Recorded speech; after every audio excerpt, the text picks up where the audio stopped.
What's up, everybody? Welcome back to Figure It Out of the Basement's Black Series talk show. I'm Nate, joined with Justin. Sup, guys? And today it's time for another Black Series 10th anniversary retrospective episode. Yes. Today we're going to be focusing on the next wave of the blue line, which is Wave 8. Yeah. We're into 2015 already. We did it. We're here in 2015. This wave, certainly better than the last, I will say. Yeah. But before we get into the episode, we do have some housekeeping. Ooh. Nate, number one, check out my entire collection video for the Black Series. That went up on Wednesday. I haven't made a video like that since 2020, and it also showcases my new place a little bit, my fig room. Super fun to make, fun video. Check that out. I would really appreciate it. Number two, YouTube finally added a feature that we have been waiting for to do an additional tier on our membership. We have been waiting ages for YouTube to add the ability to make things go public for members while also keeping it private until a time of your choosing. So we decided to finally, after all this time, go through with the higher tier, the Basement Battalion. Before we explain it though, please keep in mind that the number one purpose of the channel membership is to support the creators that you like. The perks and all the fun stuff, that comes second. It's secondary. So really only sign up for our channel membership if you would like to support us. That being said, we do have the Basement Dweller tier. That has been the tier for the past like 2 years for 99 cents. That is not going anywhere. All of those perks remain. The emoji, the loyalty badges, the Discord role, and everything. We have decided to also add a $4.99 tier, the Basement Battalion. It will include all other perks from the Basement Dweller tier, but you will get instant access to Figure It Out as I upload them. Ooh. We usually film on Tuesdays, and I almost always edit it the same night and upload it, so pretty much like Tuesday night, Wednesday morning. And that'll just be available for all of the Basement Battalion members. Yep. And then also, we are going to do monthly giveaways. Yes. For the Basement Battalion. Yeah. We are doing currently a Hunter giveaway for all of our channel members. But after that, we are switching over to the $4.99 tier for the monthly giveaways. I think this just really gives us a better opportunity to get better figures for the giveaway as well. True. You know, maybe some more heavy hitters. Some stuff like Hunter, you know, having that at a slightly higher level makes it easier for us to get those harder to find figures, more expensive figures. Absolutely. So, yeah, you've probably been hearing us talk about the Hunter giveaway this past month. That is just for all channel members. You don't have to be the higher tier one for Hunter. You know, I don't want anyone to feel like they're getting gypped. If you signed up this past month just to get a chance at Hunter, we are still doing that. July 2nd, which is actually this upcoming stream. And then after that, the monthly giveaways will be the Basement Battalion $5 tier. So thank you. There's a link to that in the description. If you're a dweller and you want to upgrade it, you're not going to lose your progress on any of the loyalty badges or anything. And yeah, I know I got a nice stack of figures to give away. I know you have a nice stack. So we've got some inventory, probably for like a whole year. Probably. Like, seriously. So big shout out to all of our channel members. Of course, your support means the world to us. Now, let's jump into Black Series Wave 8. So let's wind the clocks back, Justin, all the way to 2015. We're collecting at this point. We are. We are into the line. We're actually here hitting the streets, hitting Targets, hitting Walmarts, hitting Toys R Us, rest in peace, and hitting Walgreens. Also rest in peace, because they don't really do the whole toy thing anymore these days. Right. It's kind of weird. This wave is actually 3 figures instead of last wave, which was only 2. Right. Well, technically 2 new, but the 3 figures are as follows. Number 11 in the line is the Emperor. Number 12 is Luke Skywalker in the Stormtrooper disguise. And the 13th figure of the wave is the Clone Trooper Captain. Pretty solid wave, if I do say so myself. I do think it's kind of funny that 2 of these are repaints. Kind of. Yeah. I mean, high reuse. Oh, yeah. I mean, only one is a straight up repaint, but high reuse with Stormtrooper Luke. But I actually do have a little bit of Stormtrooper Luke respect that we'll get into. But first, number 11, Emperor Palpatine. Nate, the infamous figure that we don't really like. Did you ever have the original? No, I specifically never bought it because of the major glaring issue with this figure is that the lower half skirt is plastic. Yeah. So the Emperor can't sit. His leg posability is literally basically 0%. He's a traffic cone. Yep. This figure is no longer in my collection. I actually accidentally destroyed this figure trying to put the alternate hands from the deluxe Emperor on this figure, and I just destroyed the pegs. So that was fun. I did have this figure though, and yeah, you're absolutely right. It couldn't sit, and the cane also doesn't touch the ground, Which is still a problem. like no matter what you do. So I actually thought the face was decent. For the time, it wasn't bad. For the time, I mean, this is all pre-photoreal. We're not going to have photoreal in the line until 2017? With The Last Jedi? I think that was the first wave. We got a ways to go. So, I thought the face was aight. But, yeah, I mean, no lightsaber, you know, because it's the Return of the Jedi version. But I'm like, why does he look like Revenge of the Sith Palpatine then? I don't know. Yeah, it doesn't make a whole lot of sense. Thankfully, this figure was fixed in the deluxe re-release, and ever since the deluxe re-release, every time they've released Palpatine, it's been the updated figure without the hard plastic skirt, because they did switch to soft goods, which makes so much more sense. And at least with the soft goods, you can kind of fudge the articulation and have the cane resting on the ground. The deluxe set is amazing. This also got, that version, this fixed version also got a re-release as an archive and a 40th anniversary Return of the Jedi, which we both got signed by Ian McDiarmid. That's true. It's fine, but with the fixed version, it's completely obsolete. There is absolutely no point in owning this figure unless you're a completionist. Yep. Yeah, and then the next figure is Luke Skywalker, Stormtrooper Disguise, which is a figure I personally don't own. But I kind of feel like I want to now. After actually all these years we've known each other and all the times we come over to each other's houses and look at the collections, I never was like, oh, let me grab this figure and take a closer look until recently because I got the Bandai model kit. So I was really wanting to compare and contrast the two. And we got to put some respect on this pre-photoreal Luke Skywalker head sculpt. The head is not bad for pre-photoreal in the slightest. No. I will say. Not only that, it's a pretty solid sculpt that I don't think they ever used again. Right. And on top of that, they actually changed some amount of tooling on the figure to make Luke shorter than Han. Which, like, I remember years ago when I was comparing them, I was like, Luke is shorter. Because, of course, aren't you a little short to be a stormtrooper? I just can't believe they actually went that extra mile. Kind of like the Bush Leia archive. How they just, like, they must have just cut something that just made him shorter. And I was like, wow, that's really cool. He also comes with what I believe is the smallest accessory that has ever been released in the Black Series, the little comlink. 3PO!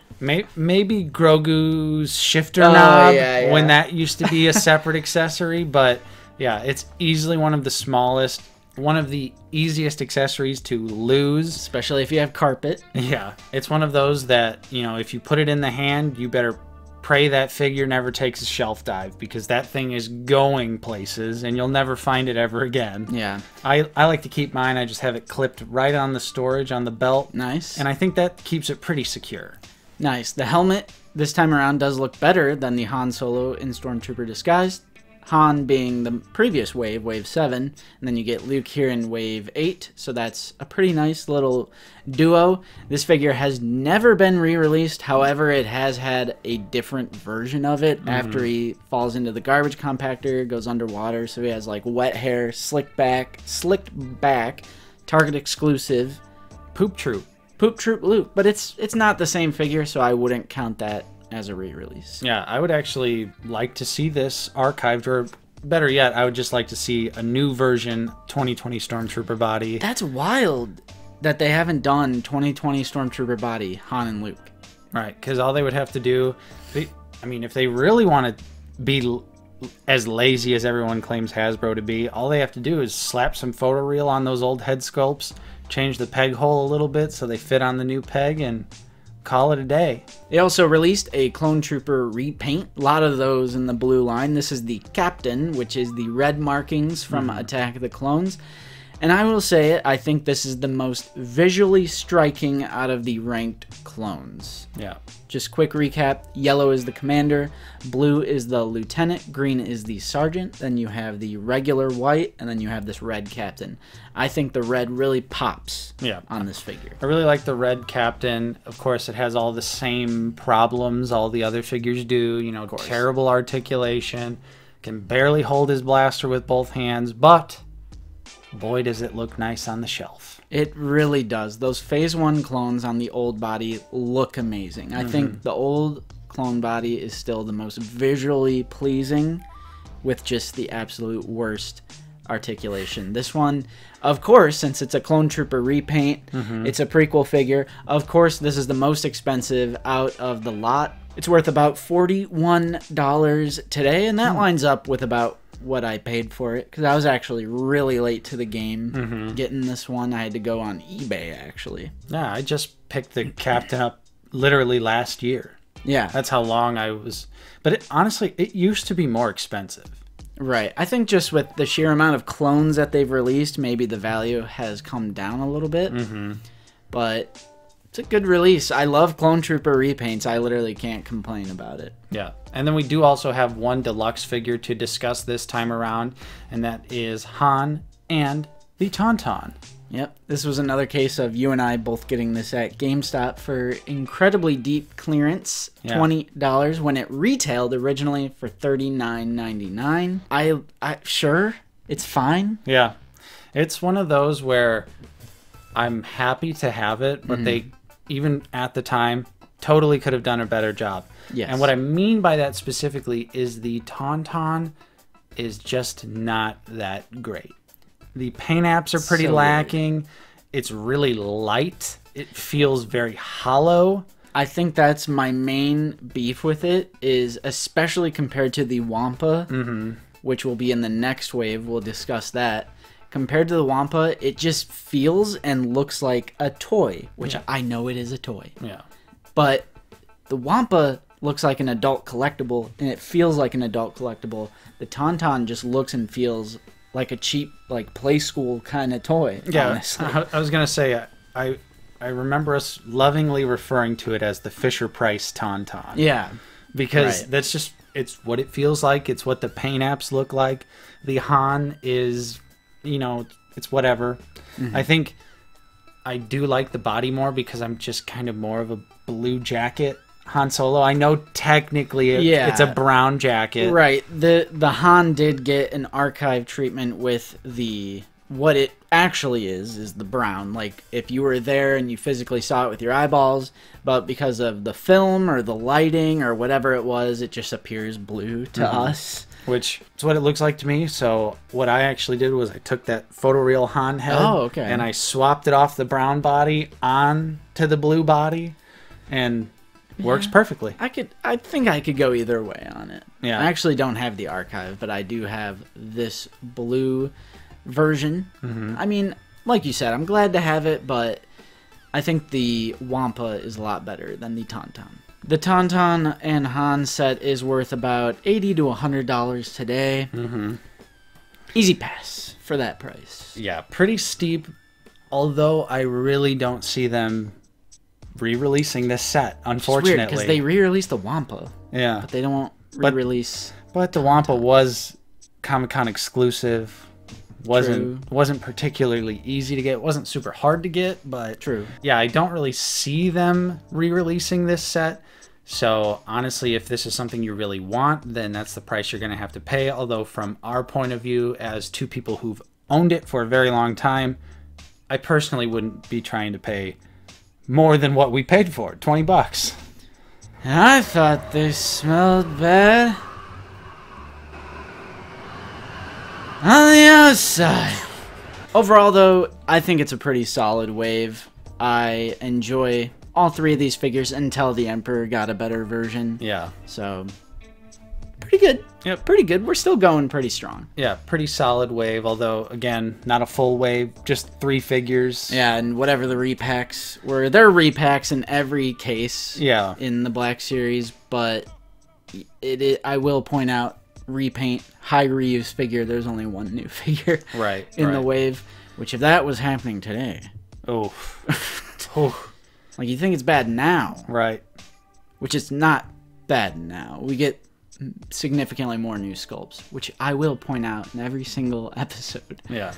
Yeah. But looking back, you know, the problems that people complain about today have existed and were even worse before. So that's kind of why we like doing a lot of this retrospective historical stuff about the line, because it's kind of just like, wake up. It's like, open your eyes. We're in a good spot now with the line. I mean, I do like that it was just OT and prequel. Well, wait till Red and Black Box, buddy. We're right around. I don't want to do it, Nate. We're right around the corner. I don't want to do it. We are right around the corner. Yeah, there's only one more wave of Blue Line, and then we might take a break from the series for a little bit before we get into the Dark Ages. The Red and Black Box Dark Ages. 'Cause those are just going to be depressing. Yeah, literally grim. You're going to see us going from happy-go-lucky on all of these episodes of being like, and now... It's Jen and Cassian and Director Krennic and K2. Repack those. One new figure. Ray and Poe. Repack those. One new figure. Constable Zuvio. 13 figures later. Oh, here's Jango Fett. We thought it was a glimmer of hope. And then it wasn't. They pulled the rug right back from under us. But that's a story for a different time. So that was a retrospective look back at the Black Series Blue Line. This is Wave 8. We're in 2015. We have one Blue Line wave left. So hopefully you enjoyed this episode. If you did, don't forget to leave a like, subscribe if you are new. We're always talking about Star Wars, the Black Series here on the channel. And like we mentioned at the beginning of the episode, if you are in a position to support us in any way possible, we now have 2 channel member tiers. We got a 99 cents one, the Basement Dweller, and we also have the $4.99 tier, which gives you monthly Black Series figure giveaways, and that is the Basement Battalion. Yep, and instant access to figure it out. That's right. As it goes up. You could be watching this not on Friday if you wanted to. True. If you're in a position to help support us. Check it out. There's a link down in the description. And also check out that Discord. It is a great way to get locked and tuned in with the community. Lots of great like-minded collectors in our Discord. And it's not just about Black Series. So if you like other figures, there's plenty of chat channels for you to talk about all the other stuff you like to collect. So it's just a great place to hang out if you are a collector. Big shout out and special thank you to all of our current channel members, though. Your continued support is truly appreciated. And thank you to everyone else out there for watching. I'm Nate, joined with Justin. See you guys later. And we will see you all next time on Out of the Basement.